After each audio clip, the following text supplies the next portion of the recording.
Jeg vil gerne give jer en idé til, hvordan man kan lave en hverdagshestehale uden elastik, bare for at prøve at gøre hestehalen en lille smule mere spændende.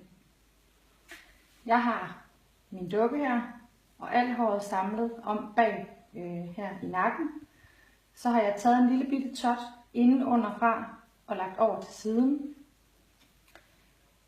Jeg laver 2 totter, som danner hver sin hestehale, men det er egentlig meningen, at frisyren skal samles her bagpå.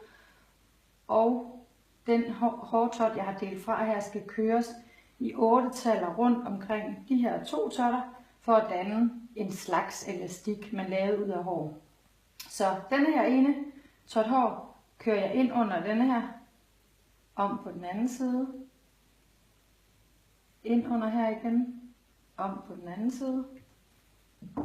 Og så strammer jeg dem lige en lille smule. Det er meget vigtigt, at man forsøger at holde de 2 hestehaler samlet, så når vi er færdige, at det danner en samlet hestehale.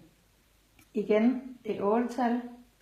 Og det er vigtigt, at man presser en lille smule op på den lille tot, så man hele tiden tror, at det her bare er en samlet hestehale.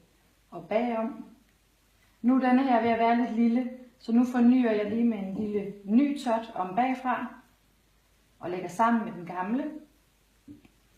Og så kører jeg lige nogle flere ture her. Ind under, om bagved, foran og ind under igen. Og bagom. Og ind igen. Og jeg strammer godt til ind imellem. Og jeg har den her. Kører denne her vej. Og bagom. Og så kan jeg se, at nu er der snart ikke flere ture tilbage på denne her. Så jeg kører den her ind bagved. Samler mine 2 hestehaler. Holder denne her. Tager en hård klemme. Sætter den fast. Sådan, at jeg får fæstnet min lille tot hår, så den ikke kan forsvinde. Og det foregår om på bagsiden.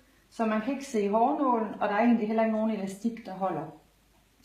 Afslutningsvis kan man gå ind med et glattejern, en styler, lave nogle krøller, eller med et almindeligt krøllejern. Man kan trække en lille smule op i den, og lige sørge for, at det kommer til at sidde en lille smule mere løst.